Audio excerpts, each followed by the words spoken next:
Delhi high court की justice स्वर्णकांता Sharma ने आबकारी नीति मामले की सुनवाई से खुद को अलग कर लिया है। इसके बाद अरविंद केजरीवाल ने कहा है कि सत्य की जीत हुई और गांधी जी के सत्याग्रह की उन्होंने एक बार फिर से याद दिला दी।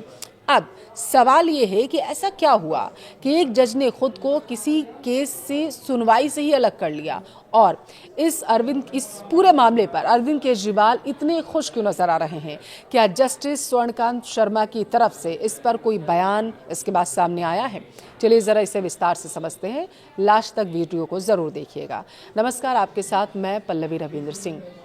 देखिए, दिल्ली शराब नीति मामले में दिल्ली हाईकोर्ट की जस्टिस स्वर्णकांता शर्मा ने आम आदमी पार्टी के संयोजक अरविंद केजरीवाल को जमकर सुनाते हुए अवमानना कार्यवाही शुरू करने का आदेश दिया।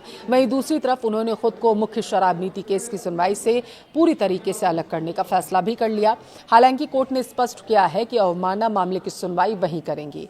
सुनवाई के दौरान अदालत का रुख बेहद सख्त नजर आया। जस्टिस शर्मा ने खुलकर कहा कि उनके चुप रहने का मतलब होगा कि उनके मन में डर है, जो उन्हें डराने की कोशिश की जा रही थी। तो उन्होंने कहा कि मैं डरने वाली नहीं हूं। देखिए, कोर्ट ने कहा है कि न्यायपालिका और जज को लेकर की गई टिप्पणियां फेयर क्रिटिसिज्म नहीं मानी जा सकती। अदालत ने संकेत दिया है कि सार्वजनिक मंचों पर न्यायपालिका की गरिमा को ठेस पहुंचाने वाली टिप्पणियां गंभीर हैं। वायरल वीडियो पर जस्टिस शर्मा क्या बोली हैं वो आपको बताते हैं। दरअसल आप नेताओं की ओर से प्रसारित अपने एक विवादित वीडियो के बारे में जस्टिस शर्मा ने कहा है कि पूरा वीडियो लगभग 6 मिनट 50 सेकंड का था और जो अरविंद केजरीवाल थे उन्होंने उसे एडिट किया। उस वीडियो को एडिट करने के बाद उन्होंने उसमें सिर्फ 56 सेकंड का एक क्लिप निकाला और उसे सोशल मीडिया पर वायरल कर दिया। तोड़ मरोड़ कर पेश कर दिया गया, ये उनकी तरफ से आरोप लगाया गया। उन्होंने इस क्लिप को क्रॉप किया है और सिर्फ वही हिस्सा दिखाया जहां से वे कह रहे थे। ये जस्टिस की तरफ से कहा गया, जस्टिस शर्मा की तरफ से। अब उन्होंने सुनवाई क्यों छोड़ी है, आपको वो बताते हैं। दिल्ली हाईकोर्ट के जस्टिस स्वर्णकांता शर्मा ने गुरुवार को कहा कि क्योंकि उन्होंने अरविंद केजरीवाल, मनीष सिसोदिया, संजय सिंह, सौरभ भारद्वाज समेत कई आप नेताओं के खिलाफ अवमानना की कार्रवाई शुरू कर दी है, तो इसलिए न्यायिक अनुशासन के तहत इस मामले को किसी दूसरे बेंच को सौंप देना चाहिए, यही उचित होगा। हालांकि अदालत ने यह भी साफ किया है कि इसे केजरीवाल की रिक्यूजल यानी कि जज को हटाने की मांग को स्वीकार करना नहीं माना जाए, ये ध्यान रखिएगा।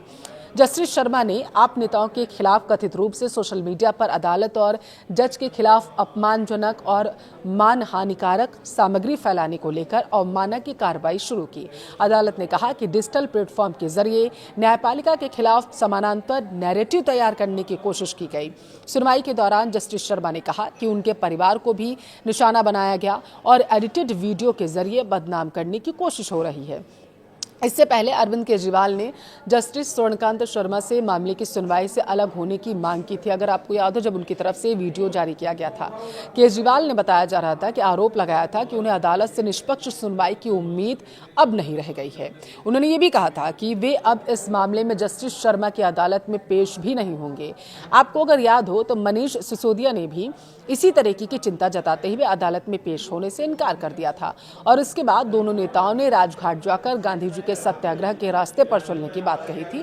हालांकि अप्रैल में जस्टिस शर्मा ने केजरीवाल की याचिका खारिज करते हुए कहा था कि उनके खिलाफ लगाए गए आरोपों को साबित करने के लिए कोई ठोस सामग्री नहीं है। उन्होंने कहा था कि किसी व्यक्ति के मन में मौजूद आशंका मात्र जज के हटने का आधार नहीं हो सकती। आबकारी नीति मामले में अब तक क्या आरोप रहा, आपको वो बताते हैं।